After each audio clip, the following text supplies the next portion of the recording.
si ustedes hacen el favor de voltear la mesa como para hacer una evaluación un poco, entonces vale la pena que muchísimas gracias.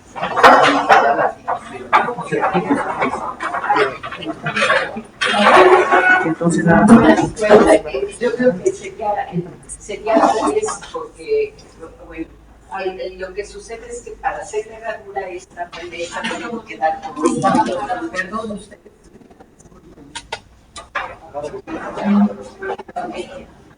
Si pueden acercarla para acá, para que todos se apoyen. Me gusta el programa.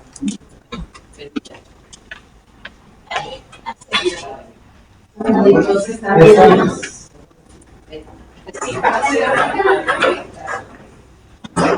gracias.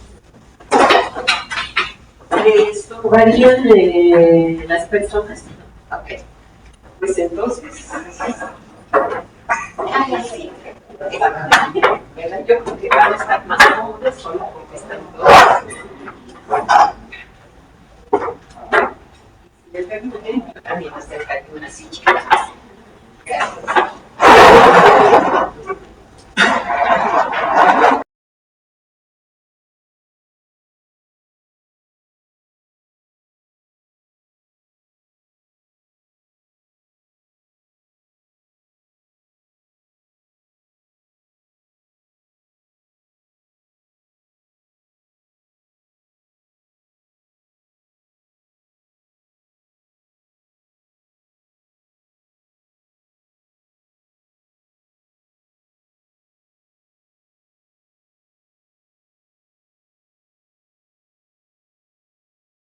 Pues muy buenos días.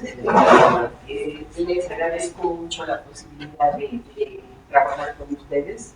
Decía el director que uno da su tiempo, pero en realidad el proyecto que tienen ustedes de formación es un proyecto que es raro encontrarlo en las escuelas. Generalmente nos contratan o nos piden cursos que nosotros damos en 20 horas, 25, a veces una sola sesión, y se espera que los maestros tengan un cambio absoluto en la práctica docente. Y la realidad es que la formación es un proceso permanente a lo largo de toda la vida. Ustedes se preguntarán, bueno, yo acabo de entrar a este proceso de jubiloso, ¿verdad? De jubilada. Y entonces lo único que piensa uno es, bueno, ¿qué puedo hacer para seguirme formando? ¿Verdad?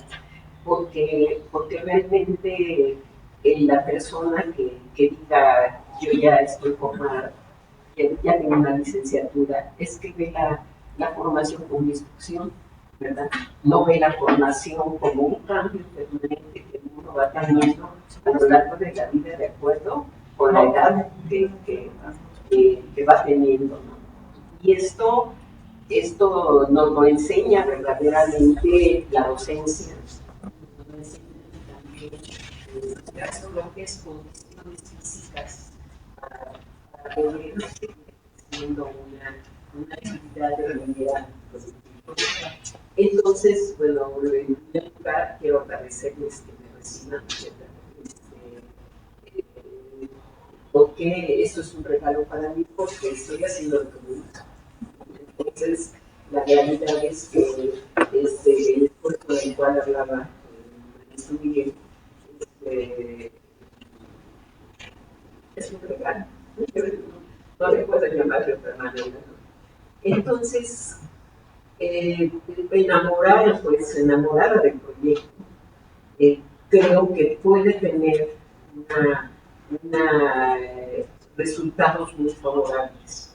Hay que tomar en consideración, la descomposición social, no le podemos llamar de otra manera, las etapas de crisis que están viviendo los adolescentes, y que de alguna manera esto implica que la forma en que a nosotros nos educaron ya no tiene la misma posibilidades de tener buen resultado, porque el contexto ha cambiado, los valores han cambiado, las situaciones han cambiado. Y sobre todo en una etapa en los alumnos como las que ustedes atienden, ¿verdad? Que entran crisis de juventud, crisis de adolescencia, y que de alguna manera ustedes van a ver que la principal queja de los docentes, ¿verdad? Y no una queja sin razón, es la actitud de los adultos. Entonces, eso es una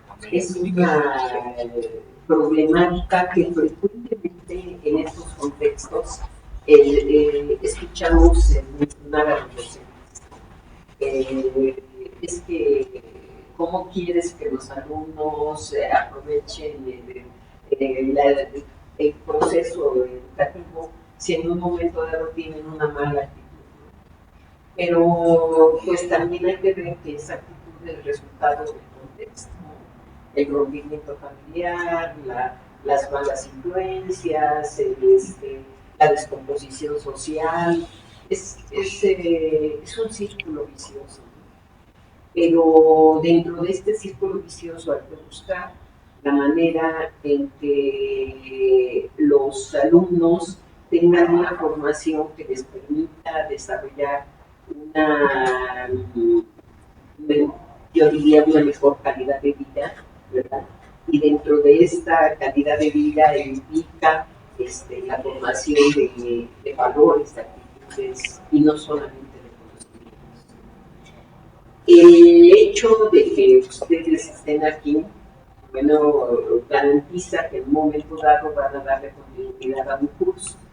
Por lo tanto, la sesión de hoy no es como la que hemos venido trabajando, dijéramos, de mencionar determinados fundamentos, porque ustedes van, diría yo, perdón, a bailar con la más fea, ¿verdad? Y bailar con la más fea es que van a encontrar, perdón, en sus compañeros, y fíjense cómo esto nunca lo manejo en un curso más amplio, resistencias, ¿verdad? Van a encontrar el no quiero, el no puedo, el para qué nos tienen aquí, de qué nos sirve esto, es decir, todos los problemas, ¿verdad? Se abre la caja de Pandora, pues. Y entonces, un elemento fundamental para aquella persona que es un facilitador es cómo me voy a enfrentar, fíjense, a esa actitud de los docentes, que en esencia es similar a la actitud de los alumnos con nosotros. Curiosamente, ¿verdad? Todavía van a tener una problemática, dijéramos, más fuerte, y es, pero si él es mi compañero, ¿qué me va a venir a enseñar? Disculpen que sea yo tan clara, pero realmente eso es lo que se van a encontrar. Por lo tanto, nuestra sesión del día de hoy es cómo vamos a sortear con esos problemas, porque una de las cosas que uno tiene que hacer, fíjense, es jamás, o escúchenlo de verdad, jamás lastimar a una persona en el sentido de que tu práctica es obsoleta, no sabes lo que haces. Si tú cambias, los alumnos cambian. No lo puedes decir directamente, porque de alguna manera eso es lacerar la relación que pueden ustedes establecer precisamente con las personas a las cuales van a coordinar. Por lo tanto, si nosotros estamos buscando que nuestros alumnos tengan un ambiente favorable, ¿verdad? Lógicamente, que nosotros hagamos en el curso, ¿verdad? Tienen que generar un ambiente favorable. Y en ese sentido, ustedes se podrán dar cuenta de por qué están diseñadas las temáticas en la forma en que se presentan. Bueno, se partió de el trabajo, el taller de maestro Gerardo Meneses, con los fundamentos de la nueva escuela mexicana. Y entonces Gerardo trabajó, por supuesto, el humanismo, trabajó de alguna manera las posturas de Piaget y trabajó de cierta manera elementos vinculados a procesos epistemológicos, es decir, cómo se ve la docencia desde los fundamentos de la ley. Ese fue un taller. Un segundo taller lo trabajó, y lo está trabajando la maestra, la doctora Yolanda García Pavón. Y entonces se dice, a ver, cómo organizar al grupo, y entonces le llamamos las comunidades de indagación, ¿verdad? Y entonces, fíjense cómo tan solo en el nombre se habla de que el conocimiento no se construye solo, no se construye aislando a una persona de otra, se construye en comunidad, ¿verdad?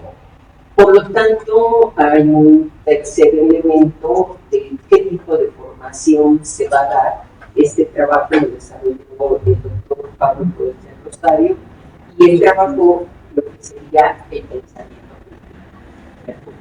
Y entonces, de alguna forma, si nosotros necesitamos formar en el alumno un pensamiento crítico, ¿por qué y para qué? Y el por qué y para qué está vinculado a que si estamos hablando de la descomposición social, el alumno tiene que ser lo suficientemente crítico para no involucrarse, por ejemplo, en actividades ilícitas, a pesar de formar parte del grupo, de todo tomar decisiones como como las relaciones sexuales que ahorita hacen que las chicas de 13, 14 años estén embarazadas, ¿no? El pensamiento crítico va más allá de la información que recibimos en la escuela. Por lo tanto, ese fue otro taller. Otro taller está vinculado con el ambiente de aprendizaje, es decir, cuál es la relación que tenemos que establecer en esa comunidad. Y por último, bueno, hay otro, pero ahorita hablo de él. Y por último está el que nosotros coordinamos en cuáles serían las características de las estrategias de enseñanza, ¿verdad?, que pudieran permitir, fíjense, el desarrollo de la ley, que pudiera permitir la formación del estudiante basada en un pensamiento crítico, que pudiera permitir el desarrollo de ambientes de aprendizaje a través de las comunidades de indagación. Y esto implica el cómo van a organizar ustedes sus estrategias de enseñanza para que de alguna manera tengan un impacto en los maestros. Sin decir, ojo, tu práctica está resultando obsoleta. Tú estás haciendo el proceso de enseñanza exactamente como decimos que no se tiene que hacer. Y entonces, de alguna manera, realmente llegar a este taller implica rescatar todos los elementos que nos dan los otros talleres para organizar nuestras estrategias de enseñanza. Entonces, fíjense cómo en esta ocasión no se trata de darles información, sino de analizar una serie de tips, ¿verdad?, de estrategias que les permitan a ustedes hacer ese clic con los maestros. Y estas estrategias las pueden trabajar ustedes con 3, 4, 10, 12, 15, hasta 1000 maestros, ¿verdad? Pensando en que la formación no se da por orden, ni por instrucción, ni por transmisión oral, ¿verdad? Se da por un proceso metacognitivo que realmente puede llegar a cambiar la forma de pensar nuestras creencias en torno a la docencia. Entonces, esto implica realmente hacer un análisis de cómo voy a organizar mi taller para que a través de esa organización sea un ejemplo de lo que ellos van a hacer en el aula. Y entonces ahí van a surgir una serie de dudas. Yo les debo decir que uno de los principales problemas que se tiene es que para que el maestro pueda establecer un cambio, sinceramente se tiene que hacer un seguimiento de ellos, se les tiene que apoyar, ¿verdad? Ya Vygotsky hablaba precisamente del aprendizaje socializado, pero de alguna manera decía que para que una persona pasara a un nivel de desarrollo más avanzado, se requería de un apoyo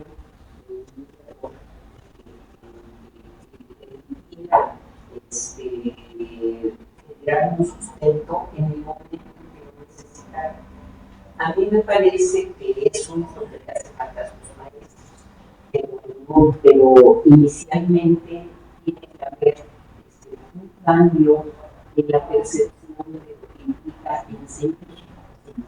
Y enseñar no es transmitir conocimiento. Miren ustedes. ¿Quieren poner la presentación?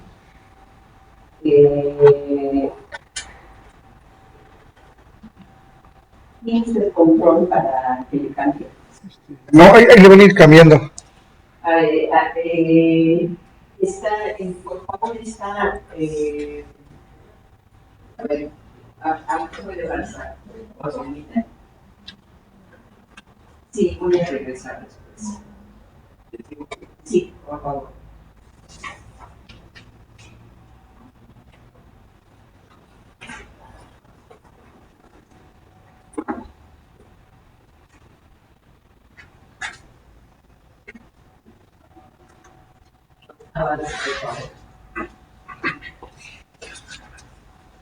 Entonces, antes de empezar,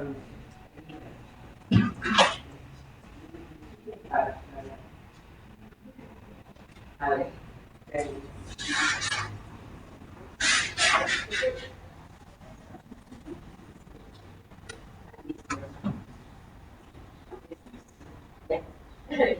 muchas gracias. Gracias. Bueno, miren ustedes. Esto es un pequeño cuadro. Es importante.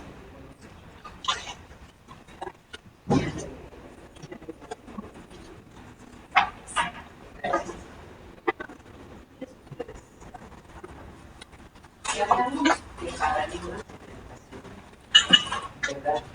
Cualquier persona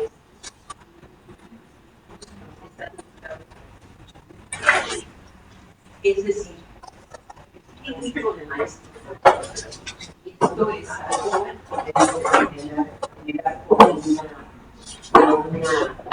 digamos, autoconciencia. A ver, si soy un maestro solamente el aprendizaje lo tomo explicar mi clase, que desarrollen el programa, que aprendan el contenido del programa y nada más, esto es una barrera. Sí. Continúo, si me lo dejan donde estaba y ya después tenemos que modificarlo, porque si no, no podemos avanzar. Por lo tanto, fíjense ustedes, la enseñanza está considerada como una clase magistral, es decir, se hace lo que ustedes enseñan, ¿verdad? Pero uno tendría que pensar en ese proceso, ¿verdad? El maestro tiene todo el saber, todo el poder para que de alguna manera el alumno atienda, y atienda es un decir, es un desarrollado atienda la información que estoy dando. ¿Qué tipo de hombre o de formación está pensando este maestro? Es un hombre culto, ordenado, preparado, que puede repetir información de mi materia. Tengo la idea de que la pueda aplicar en un contexto, pero me baso exclusivamente en la información. No pienso en una formación integral, sino solamente la información relacionada con el país. Van a decir, pues cómo no, si es para la verdad, si yo soy maestro de matemáticas, voy a trabajar matemáticas, si soy de química, voy a trabajar de química. Y por lo tanto, lo único que me desarrollo es precisamente de mi materia, nada más. No sé si A es este medios tipo de enseñanza se le llama una enseñanza tradicional con un corte positivista, ¿verdad? Porque de alguna manera el positivismo puede ser desarrollado desde principios del siglo pasado, ¿verdad? Bajo la influencia de un autor que se llama Luke, y que de alguna manera ha influido en la educación permanentemente hasta la actualidad, más de un siglo, ¿verdad? Por lo tanto, ustedes se van a encontrar con que sus maestros les digan, a mí me importa que aprendan mi materia, lo demás no me interesa, ¿verdad? Perdón que pueda dar un ejemplo un tanto personal, pero mire, yo tenía una tía que tenía 92 años y todavía sigue trabajando, pero trabajaba una materia relacionada con elaboración de material didáctico escolar.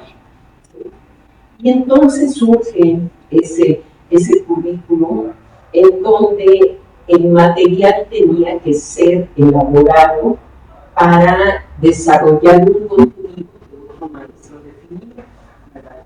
Pero entonces decía ella, no, yo no le voy a hacer el trabajo a ella, ¿verdad? Y si él tiene que dar ese tipo de contenidos, que él elabore su trabajo, que él elabore su material. Y le decíamos, no, Marta, pero mira, esto se llama integración, entonces tú vas a ayudar a los alumnos a que desarrollen el material para que puedan dar su clase.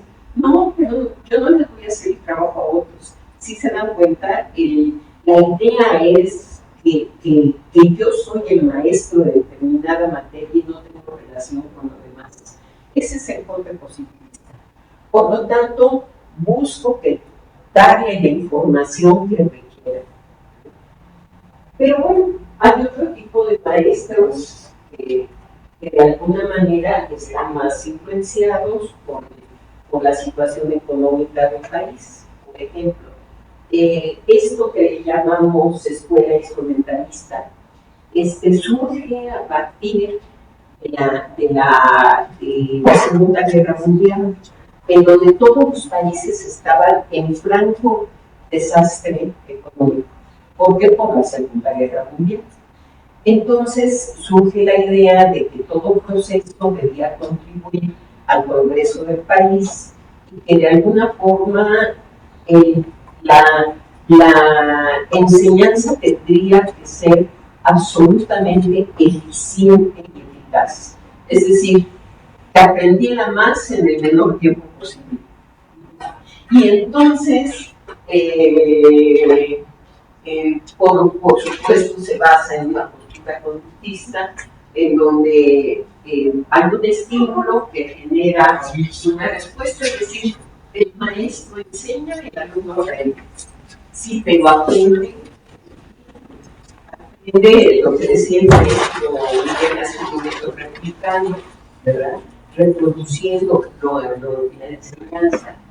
Y entonces, el problema es cómo lo que aprende, ¿verdad? Y esto lo hace a través de técnicas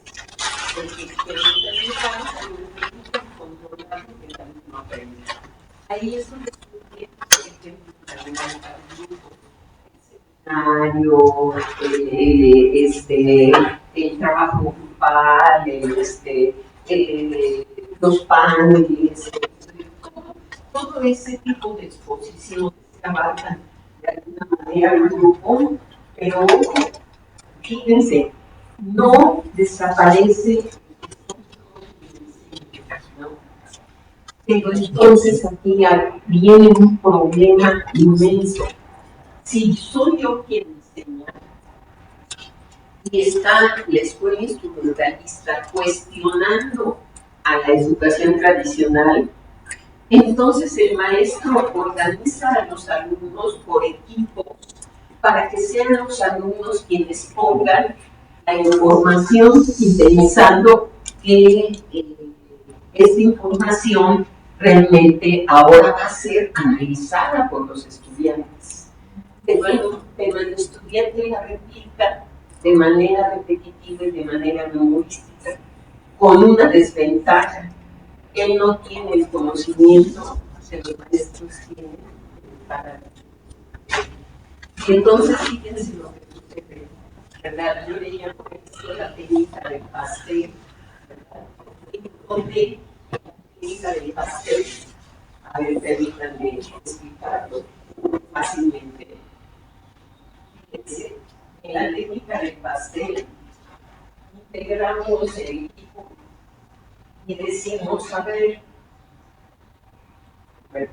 los mismos alumnos dicen, yo hice un alumno, investigo, yo hago el trabajo escrito, yo lo expongo y yo preparo el material, ¿verdad?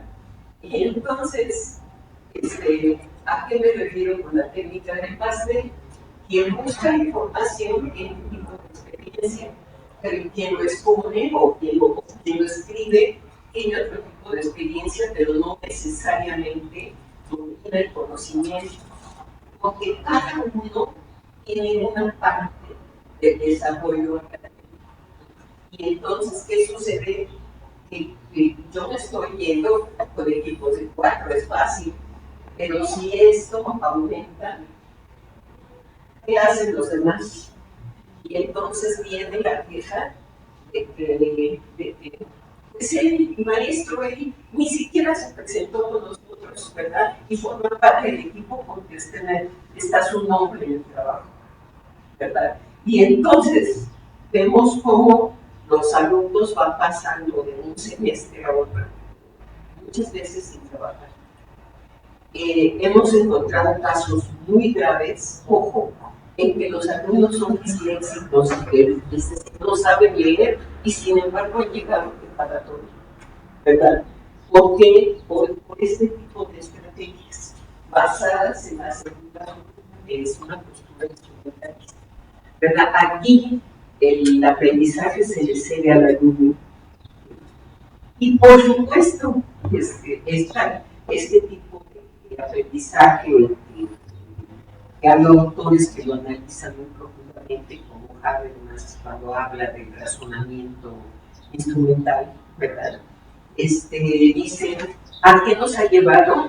Pues a una menor preparación, a que el alumno con base en este tipo de técnicas pase de nivel escolar, pero no necesariamente tenga los conocimientos que sustenten su preparación. Entonces, en ese sentido,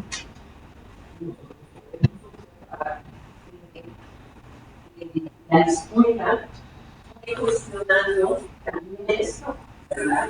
Porque de alguna manera era tan repetitivo, tan repetitivo como esta estrategia, sobre todo porque aquí lo único que se buscaba era un nombre productivo, aunque tuvo una ventaja. Se empezó a ver que el conjunto de enseñanza no solamente era conocimientos, sino también era de tipo socioafectivo y psicomotor. Entonces se empezó a ver cómo el sujeto, con toda su integridad, muchas veces simplemente no aprendían porque se ubicaban en el no puedo, ¿verdad? O se ubicaban de alguna manera en sus creencias. Tenemos a los autores que habla de los psicológicos y en el personalismo dice los psicológicos es cuando uno se sitúa en que así va algunas cosas y no tengo por qué cambiarlas porque hasta ahora me resulta, ¿verdad? Y entonces resulta que eso cambia, el tiempo cambia, yo mismo cambio y sigo desarrollando el mismo tipo de prácticas a pesar de que todo en el entorno está variando. Por lo tanto, fíjense ustedes, en la historia de la educación, a más o menos en la década de los 80, se empezó a cuestionar dos cosas. Una, que la educación era para la escuela, no para la vida. Y por lo tanto, la escuela crítica empieza a recuperar la necesidad de que lo que el alumno aprenda lo pueda aplicar en el contexto, lo pueda aplicar en la modificación de su vida. Ese es un primer elemento. Y un segundo elemento es que aprende. Y entonces, cuando habla de que aprende, dice, no solamente tiene que aprender información, sino tiene que aprender, ¿verdad?, aquellas situaciones que se le van a presentar en la vida. Y por lo tanto empieza a dársele dijéramos, una importancia grande a las actitudes y también, por supuesto, una importancia grande al pensamiento.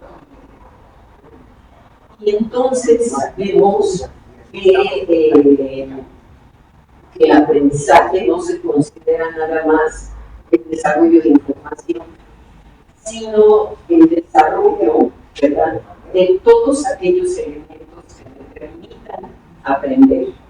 Y por lo tanto se empieza a dar gran importancia a la esencia de este taller, que son las experiencias de aprendizaje que puedan potenciar las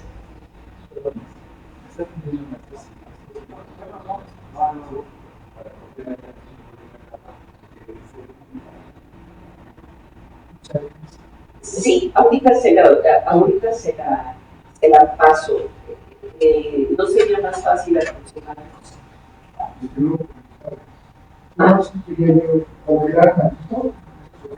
Permítame nada más que termine esto y ahorita lo hice. Por lo tanto, fíjense, se piensa en un hombre capaz de transformar su entorno, ¿verdad? Y por supuesto, que tenga una formación integral. Esto significa que se desarrolle bien. Fíjense cómo hay un cambio en lugar del aspecto psicomotor. Hay una serie de contenidos que llaman procedimental. ¿Qué implica esto? Que tiene que desarrollar la información, que tiene que desarrollar habilidades de pensamiento para poder construir un conocimiento y que tiene que desarrollar las aptitudes que le permitan dar un sentido y un significado a la vida. En estos tres diferentes momentos nos movemos todos los días. En algunas ocasiones nos movemos más hacia la escuela crítica, pero en otras ocasiones nosotros mismos nos ubicamos en una postura verdaderamente positivista. Y les voy a dar un ejemplo de mí misma, ¿verdad? Bueno, como ya vieron, yo recientemente del 21 de diciembre.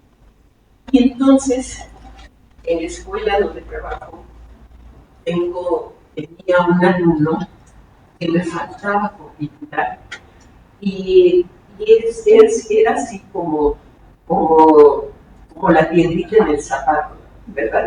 ¿Cómo lo voy a dejar trabajando todo ese tiempo?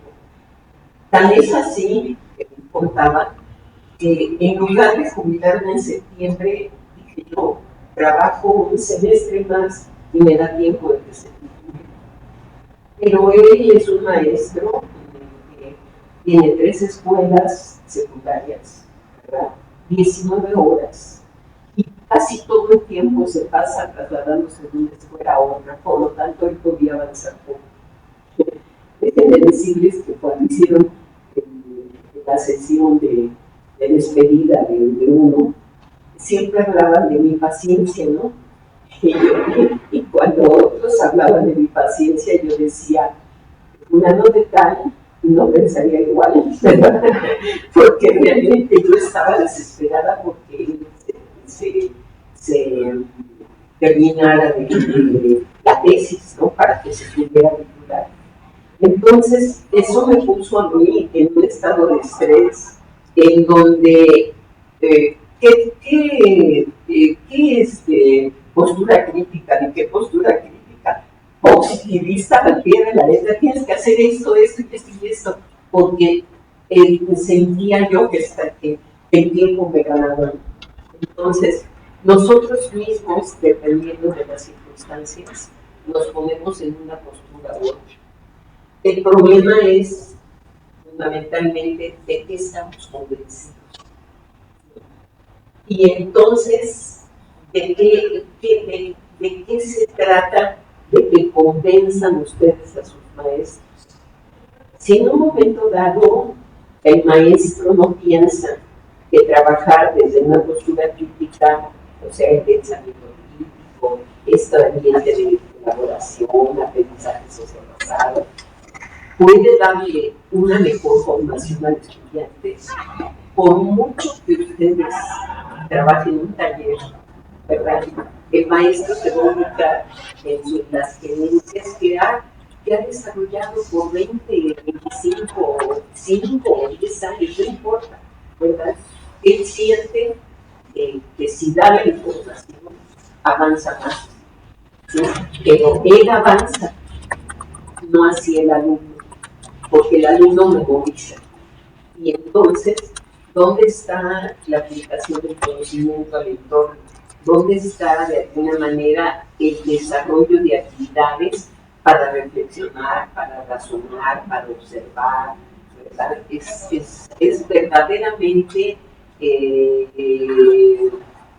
vamos, la idea es, nosotros terminamos con nuestro programa, ¿verdad?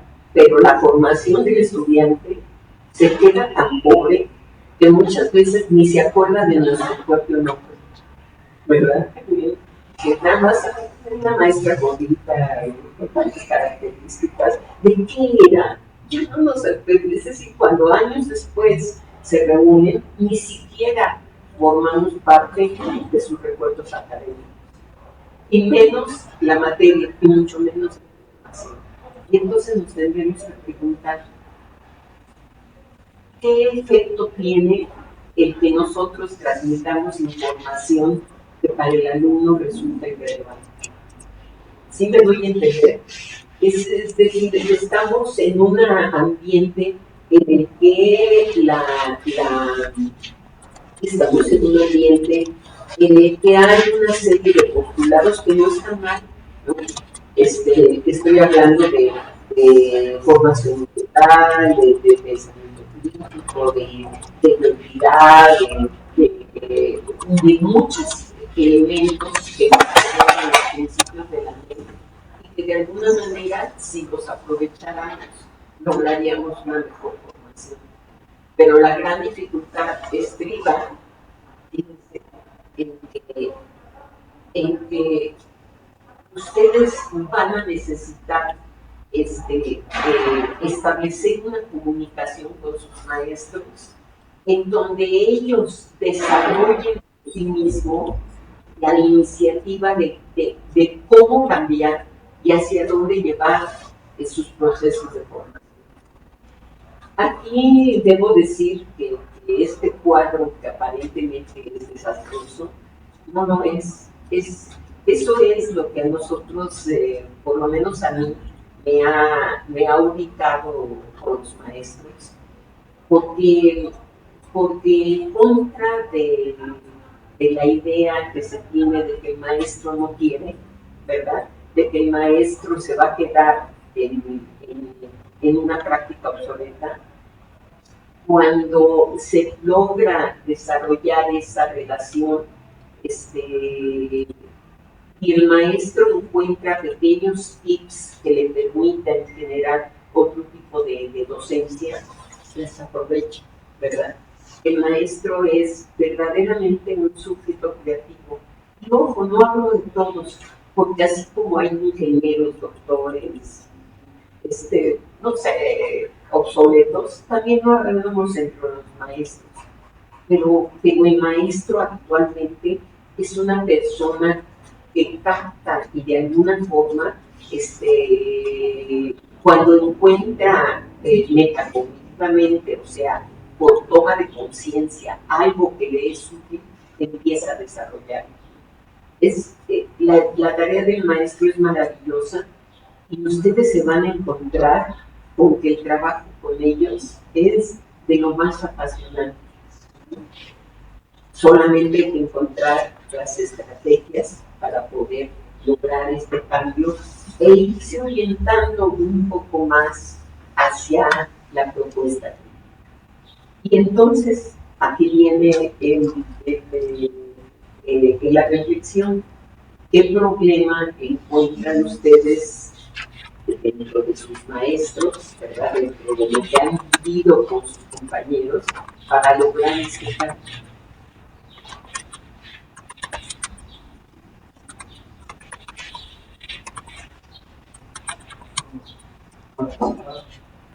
Pues una de las principales, hablo desde la experiencia, una de las principales situaciones que hemos estado viviendo desde que han cambiado la forma y cómo el Estado quiere que nosotros abordemos la educación con las aulas, con las diferentes, los diferentes enfoques educativos. Esta parte donde nosotros nos terminamos de apropiarnos de ciertas metodologías que de manera experimental y contextual nosotros hemos tratado de aplicarlas. Pues, el contexto de la comunidad, aprendimos con los diplomados,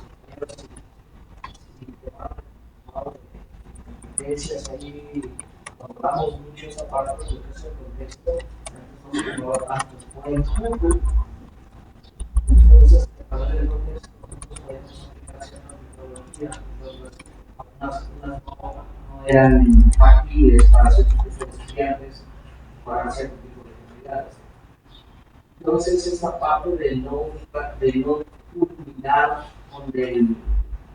con el aprendizaje. Con un cambio cuando se presente el otro. Así es. Entonces, pues, se va a generar tanto como descontento como un desequilibrio en la forma en que nosotros hacemos la implementación, porque también partimos del principio de que un coste inevitable que estoy formando estudiantes. De alguna manera nosotros ya tenemos ciertos expertise de lo que nosotros manejamos y de cómo podría ser de manera efectiva que nuestros estudiantes adquieran esos conocimientos. Aplicamos esas estrategias muchas veces que nosotros aplicamos estrategias de la manera en que nosotros aprendimos, porque es factible, se nos hace importante, se nos hace significativo. Así como vamos conociendo nuevas técnicas, las vamos aplicando, las vamos mejorando hasta que podemos caer en esa parte de que como es una técnica, una estrategia muy importante, pero fundamentalmente esta resistencia que hay en nosotros,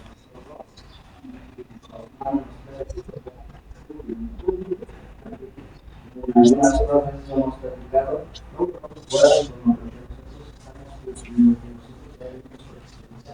Pero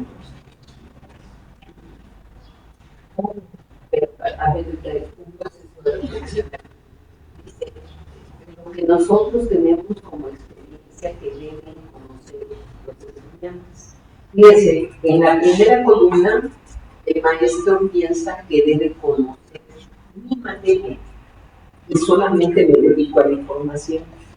En la última columna, digo, no solamente tiene que conocer mi materia, sino tiene que formarse para poder asumir los embates de la vida, ¿verdad? Entonces, mucho depende de la idea que el maestro tenga de cuál es la formación que requiere su estudiante, para qué lo forma, para que termine la preparatoria o lo forma pensando en que tal vez sea la última escolaridad que él tenga, ¿verdad? Y necesita formarlo para la vida. Y en ese sentido implica ya no solamente tomar en cuenta mi materia, sino tomar en cuenta aquellas actitudes y procesos de razonamiento que le permitan enfrentarse a lo cotidiano, ¿sí? No sé si me doy a entender a dónde está la esencia de ustedes como facilitadores. Eso se trata a través de las academias, ¿no? Porque de alguna manera las academias tienen esa función de generar el análisis pertinente para poder llegar a un objetivo muy claro. El objetivo que tiene los docentes plantear al estudiante también cuál es el objetivo de su aprendizaje. Permítame, yo voy a actuar como abogado del diablo, a todo lo que me digan ustedes le voy a buscar una onda para que en un momento dado ustedes realmente reflexionen en lo que estamos diciendo. Tomamos como base que las academias, los acuerdos de academia serían un elemento de la solución, y estoy de acuerdo, ¿verdad? Pero, ¿qué pasa con aquel maestro que tiene tiempo limitado, ¿verdad? Y que no asiste a las reuniones de academia? Y que de alguna manera también tiene que cambiar sus procesos. Y entonces, en ese sentido, lo que uno tiene que reflexionar es cómo puedo, dentro del curso que ustedes van a trabajar, cómo puedo hacer para que ese maestro necesite desarrollar un cambio. Fíjense lo que digo, necesite desarrollar un cambio en sus procesos de docencia. Esto no es por explicación, ni tampoco es porque les diga, ¿saben qué? Hay que cambiar de acuerdo a la ley, porque él tiene razón, ¿verdad? Los cambios, generalmente el maestro no los logra consolidar. Cuando ya se está adaptando a uno, ¿verdad? Viene el siguiente cambio, ¿verdad? En cambio, ahora sí que en cambio, ¿verdad? Nosotros tendríamos que formar para el cambio, es decir, para que de alguna manera los alumnos estén conscientes de que todo va transformándose y que sus habilidades es como los va a señalar. ¿Qué otro problema pueden ustedes encontrar en el curso que van a trabajar? ¿Qué problema creen que van a encontrar para desarrollar este cambio? Uno de los problemas más grandes desde mi punto de vista personal es la apatía para integrarnos al trabajo.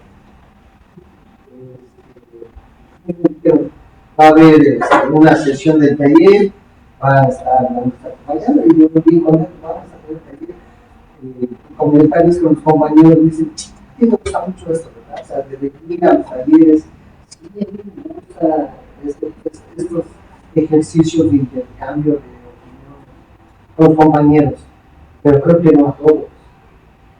Les resulta molesto oír a otro espacio. Estamos aquí perdiendo tiempo cuando tengo mucho trabajo. Y siempre he pensado que uno de los problemas graves que tenemos los docentes es la falta de valorar nuestro trabajo. Porque hace 1000 años Algunas veces llegaron a venir los coaching, ¿no? A darnos desarrollo de motivación personal. Y alguien preguntaba, ¿por qué no tomas cursos de superación personal o de motivación? Y entonces yo decía, pues porque cobran. Si fueran gratis yo los tomaba, no tengo ningún problema, no me molesta. Pero sí creo que los docentes tenemos que trabajar esta cuestión del ego maltratado. No sé si las canciones sirvan, en un caso muy personal las canciones me sirven mucho. Yo escucho una canción de Serrat que se llama A usted y me pone a pensar, no sé si la habrán escuchado. Escucho una canción de Napoleón que se llama Hombre y me pone a pensar sobre el sentido de la vida de nosotros y de nuestro trabajo como docentes. Si nosotros tenemos problemas con la presencia, tenemos problemas con nosotros. Y ahí el problema ya es vulnerable. Tenemos que rebasar los problemas que tenemos nosotros. Si no vas tu trabajo, ponte a pensar conmigo, lo amas. Y si te cuesta trabajo enfrentarte a los alumnos, te sientes maltratado. También pienso que los docentes somos los más maltratados de la sociedad porque nos golpea el sistema, nos golpea la economía, el salario, las autoridades que nos exigen, los alumnos que no quieren, que no ponen atención. Tú hagas el tema con mucho uno se siente maltratado porque dice, tanto que me esforcé y no me ponen atención. Entonces, tendremos que reflexionar sobre esto. La otra cosa que también me parece importante que tenemos que reflexionar es, ¿cuántos de tus alumnos podrían emitir una opinión negativa de tu trabajo? Si tú tienes 10 alumnos, ¿cuántos de esos 10 podrían decir qué clase tan más mala das? Bueno, a lo que voy es que siempre nos quedamos con los aspectos negativos que se emiten sobre nuestra persona. Y los aspectos positivos son más, pero eso no los vemos. Si alguien me dice, ay, qué feo estás, eso me duele, y no me importa, pero es más que a mí que voy a poder.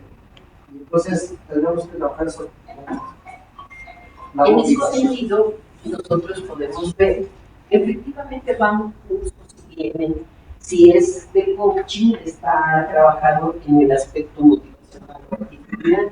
Si es el seminario por competencias, está en la segunda columna, porque las competencias están perfectamente aplicadas. Por lo tanto, fíjense, lo primero que nosotros tenemos que entender, y dime cuánto tiempo que debemos dedicar, es que el maestro se va a aferrar precisamente a su forma de trabajo, porque ya la tiene sistematizada, porque la ha practicado por muchos años y por esto de los elementos de ¿verdad? Aparentemente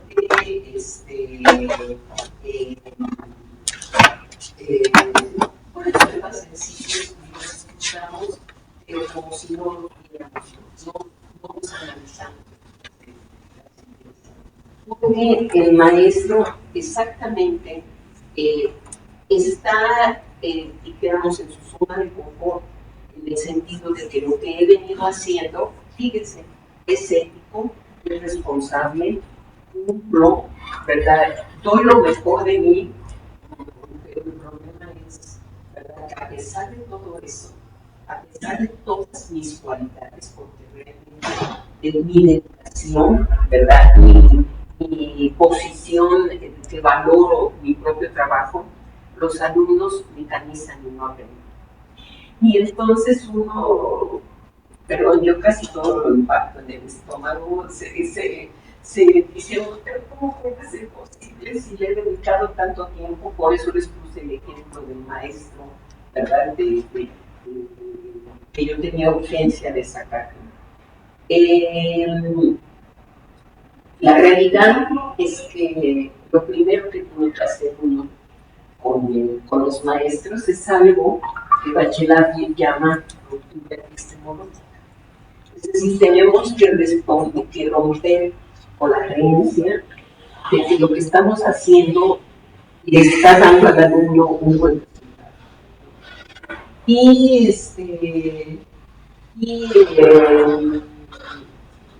Aquí quisiera yo trabajar con ustedes dos pequeñas estrategias en el sentido de cómo hacer esa ruptura. No le podemos decir, ¿sabes qué? Estás mecanizando la información. Porque volvemos a insistir, lo primero que existe es, no podemos lastimar, no podemos lacerar la dedicación del maestro. Más bien tenemos que desarrollar algo que le permita reflexionar en su propio trabajo y le permita hacer que le caigan a él 20, pero no porque yo se los digo, sino porque él está reflexionando qué hace con sus alumnos. Y por lo tanto, en la estrategia, decíamos, hemos empleado la palabra metacognitiva, ¿verdad? Y entonces, fíjense cómo se lo planteó al maestro. A ver, estoy en la ilusión de que van a desarrollar pensamiento crítico, estoy en la ilusión de que van a favorecer ciertas actitudes, estoy en la ilusión de que con esto va a trabajar cierta información. Y entonces digo, a ver, planeo una planeación de mi clase y la expongo. Y de acuerdo a mi forma de pensar, el alumno capta todo esto, ¿verdad? Y desarrolla lo primero que yo dije. Pero nos encontramos con una problemática, ¿verdad? Y esa problemática es como este ejercicio que les voy a poner. Esta es mi clase. Por lo tanto, esta es la explicación que yo les voy a dar. Ustedes me van a decir qué piensan, qué sienten cuando les digo, a ver, aquí está la clase y con esta información ustedes van a trabajar. Adelante. De alguna manera, nosotros nos hemos dado cuenta de eso, sabemos que el estudiante está dejando de aprender. En lo particular, yo doy clases de inglés, las asignaturas son serias.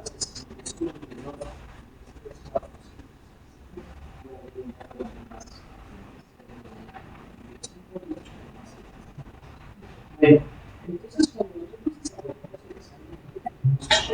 nosotros hacemos un examen diagnóstico para los alumnos de doble ingreso para el ingreso.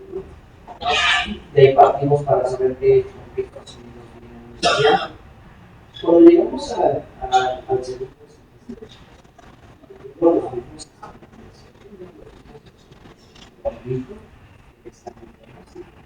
para saber qué tanto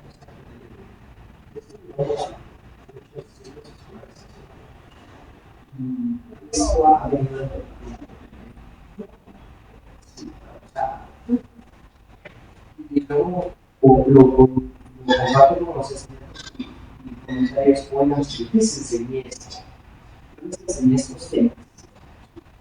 Y luego preguntar estas son ¿qué está pasando? No. Ahí la persona se había aprendido porque hasta levantaban la mano y participaban. El pueblo vivido ahí está, ¿no? De que muchos estudiantes participaban y hasta comentaban cosas. Y de repente, cuando hago el estudiante, el resultado no es lo esperado, ¿no? Entonces, dentro del análisis, sucede. Los demás compañeros, ¿sí? Entonces, caray, el problema me lo apropio, ¿no?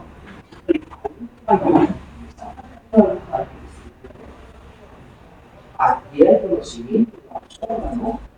Entonces, son niños, son cuales a los compañeros, a la mayoría, la manera en cómo estamos abordando el conocimiento o qué está sucediendo. Esa es la que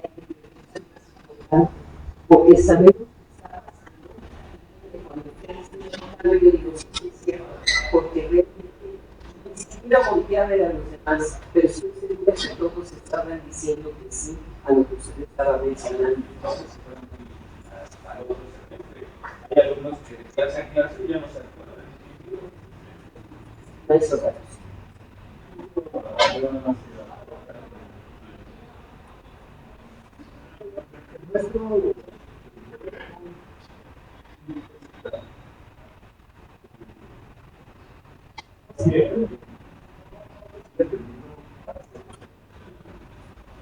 Si él no acepta, puede modificar su práctica. Para fin de entonces, esto automáticamente se está limitando a lo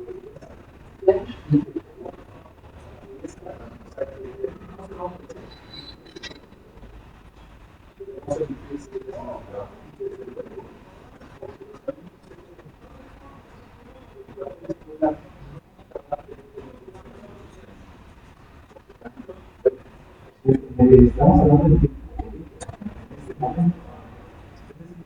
Un estudiante secundario, un estudiante de preparatoria,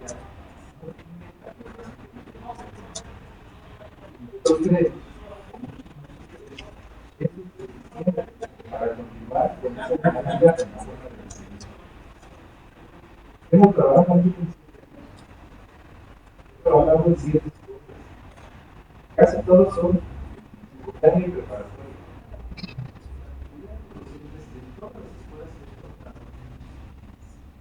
Esta resistencia a modificar la mayoría de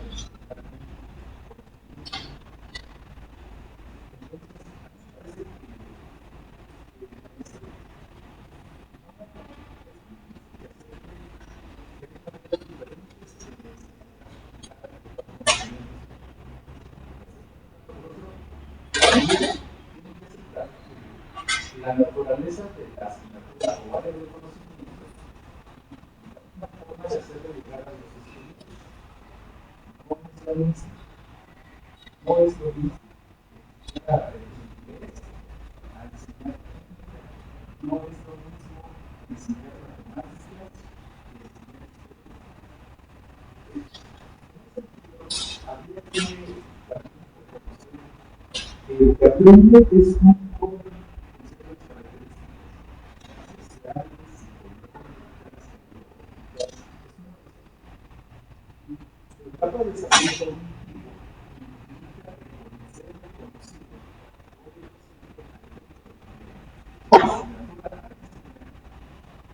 sea la más adecuada para desarrollar habilidades de procesamiento, habilidades documentales, habilidades y conceptos, por supuesto. No se puede trabajar de la misma manera que han hecho a lo largo de todos los años.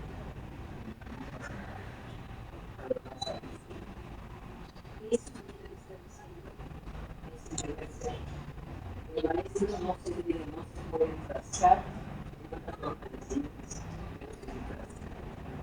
Entonces, el problema de la capacitación es cómo van a hacer para que el maestro rompa esa estructura y se abra para poder enseñar, para poder dar otro tipo de formación.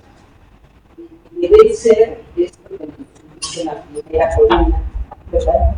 Ustedes deben estudiar, ustedes deben de tener una actitud, le decimos a los alumnos, pero no la tienen. Y entonces la tarea del maestro es buscar la estrategia para que el alumno desarrolle eso que aún no tiene, ¿verdad? Y eso es un elemento central. Por lo tanto, permítanme entrar a cuáles son las condiciones de la estrategia, ¿verdad? Para que en un momento dado ustedes puedan convencer a sus maestros, moverlos de ese deber ser a abrirse, a querer el cambio. ¿Lo van a lograr con todos? No, pero con que empiezan a lograrlo con algunos, esto empieza como creciendo, como contagio, ¿verdad? Y entonces, de alguna manera, les puede generar una mejora. Por ejemplo, yo no voy a cambiar el que al alumno olvide el conocimiento de una clase a otra o de un semestre a otro. Yo no voy a cambiar que el maestro piense que por abrevio del tiempo necesita explicar la clase, porque entonces el resultado va a ser la unidad. Por lo tanto, lo que nosotros tenemos que trabajar es generar necesidades, ¿verdad? Generar necesidades en el maestro y en el estudiante, ¿sí? Porque es la única forma en que si yo necesito me muevo, pero si no lo necesito no me muevo. Coincido con el maestro Carlos en que hay una diferencia en matemáticas, cada uno tiene pero hay principios centrales que no cambian por la materia, sino es un poco de estructura. Y por ejemplo, uno de los grandes elementos sería el que les presenta la hojita que ahorita van a volver. Hagan de cuenta que ese es el contenido de la materia. Y yo doy por hecho de que está fácil, ¿verdad? Es una situación tan fácil que yo no veo por qué el alumno no la aprenda. ¿Sí? Pues quiero que vean qué siente el alumno cuando aborda su materia y de repente se encuentra con la necesidad de razonarla, ¿verdad? Y el maestro da por hecho de que la información que está ahí está lo suficientemente clara. Sí me doy a entender en la estructura del... Para mí esta información está lo suficientemente clara. Por lo tanto, la respuesta es sencilla. Ahora sí tomen la hoja. Fíjense lo que dice.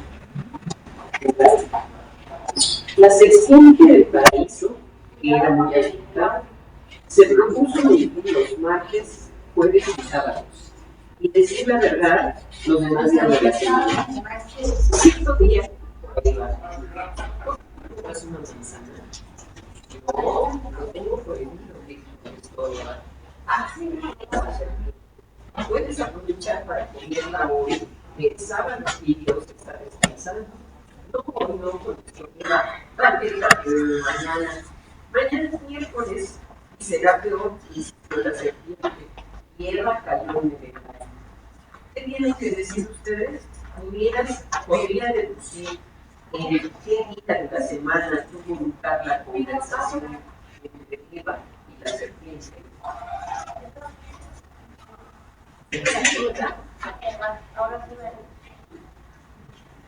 Puede discutirlo con una pareja.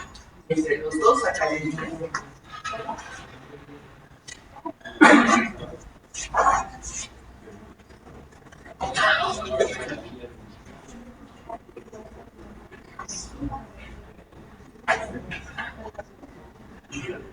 Maestro, ¿por qué no se integra? Sí, porque estaban allá y ahí se puso equipo. Y dijo al maestro su hijo, no hay que dejar los ojos, ¿sí?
Porque en ese tiempo siempre bien.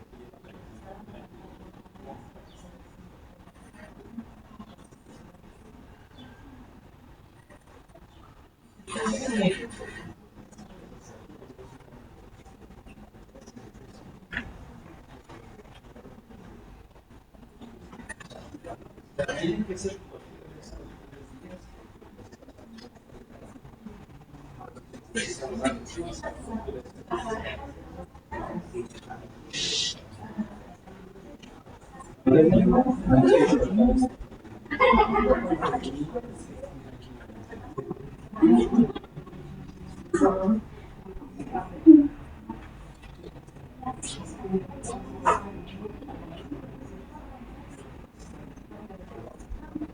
Con mis compañeros, los alimentos, los que tengan ideas.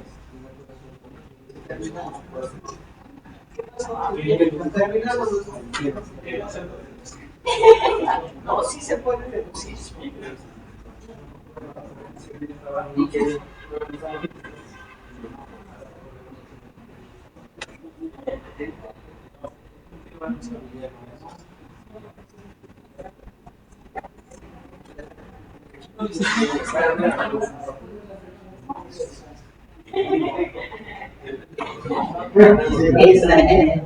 Eso es conocimiento previo.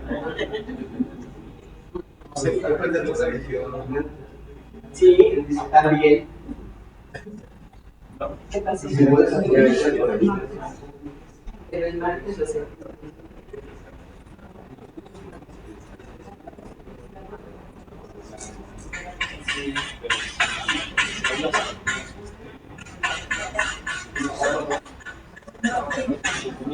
Y se supone que el miércoles dice la verdad.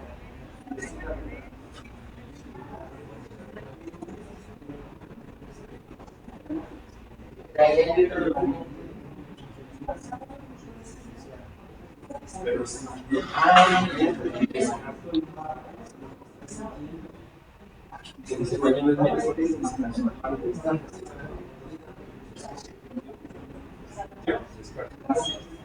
Luego dice aquí, puede ser un sábado, Hoy sábado, no descarto.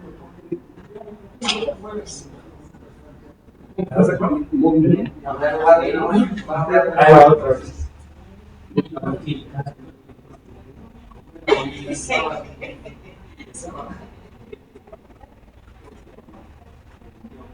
Ella ¿dónde dicen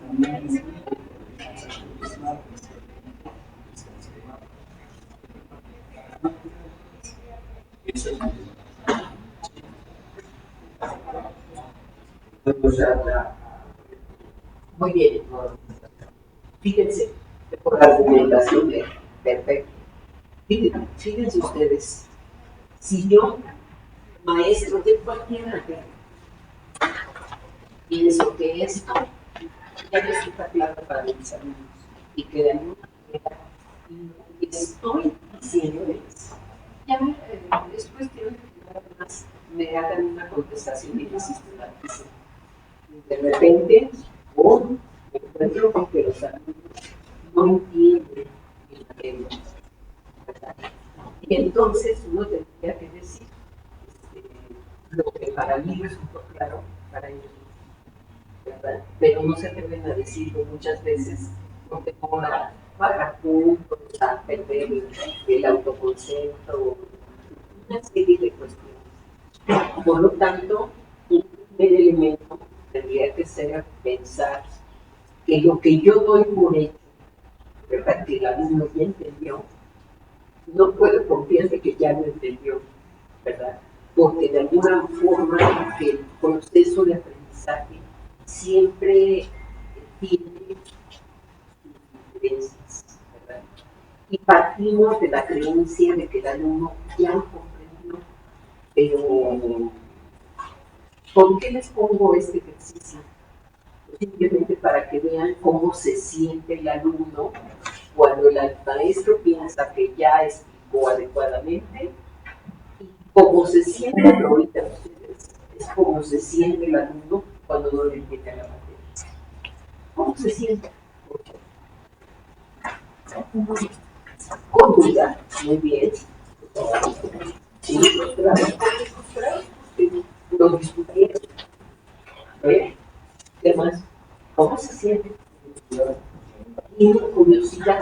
Algunas personas, a pesar de la dificultad, se pusieron a discutir, a indagar, y entonces dice él al terminar, bueno, ya lo decidimos por argumentos, y efectivamente eso es la aplicación del pensamiento crítico. No porque haya una receta de cocina, sino porque yo lo puedo debatir, analizar y dar mis argumentos. Siempre voy a tener la razón, por supuesto que no, ¿verdad? Pero mis argumentos ya me llevan a desarrollar, ¿verdad?, una habilidad cognitiva. No confío en lo que se me está dando, sino realmente desarrollo elementos que cuestionan lo que estoy entendiendo y me llevan a buscar argumentos. Ahí es cuando menos el alumno puede comunicar lo que está diciendo. Porque de alguna manera ya lo hacemos, ya lo funcionó, ya buscó estrategias y puede estar equivocado, puede estar en un o de la clase de un libro que se llama Aprender de Errores, ¿verdad? Y ese aprendizaje es el más significativo. Por lo tanto, si yo estoy conmigo que esto está aprendido y se lo dejo a mis alumnos de tarea y no trabaja solo, ¿verdad? Piensen ustedes cuál sería el resultado de ese ejercicio trabajando con ustedes.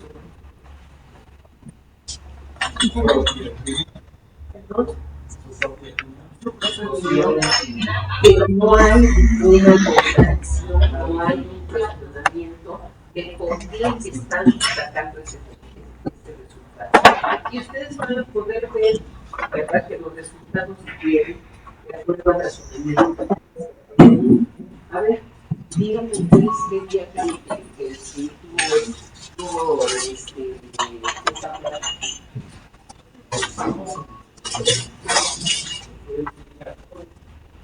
Porque les cae un libro que se marca un sábado.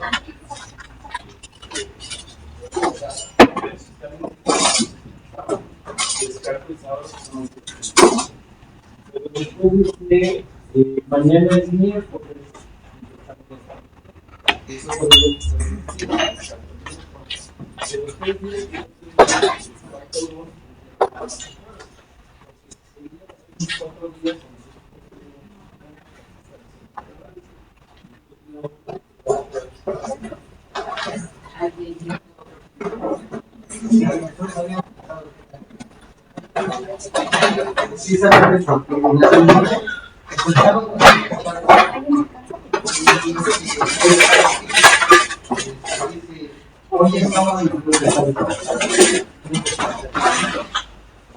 y entonces dice, no, no,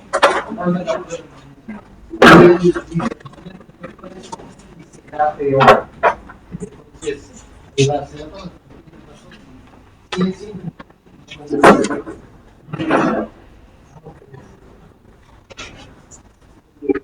¿Alguien más?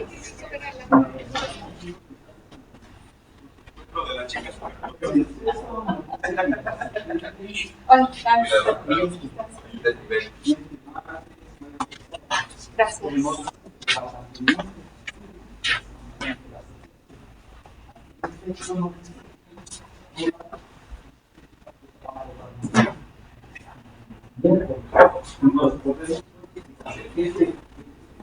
Esta va a ser la siguiente.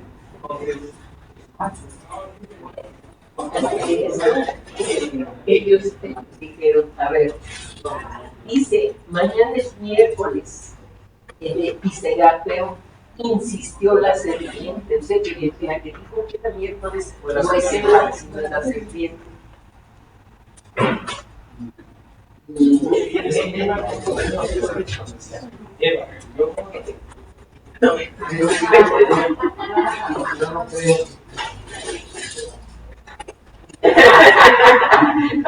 Esa es creencia. Vamos a suspender un momento porque nos están esperando. Y ahorita regresamos a ello. ¿Usted quiere saber qué la conversación? Hace, por favor, porque nos están esperando. Yo creo que vamos a ocupar los espacios porque van a venir todos los Ah, sí. Los que recogen sus casas, muy bien. por favor.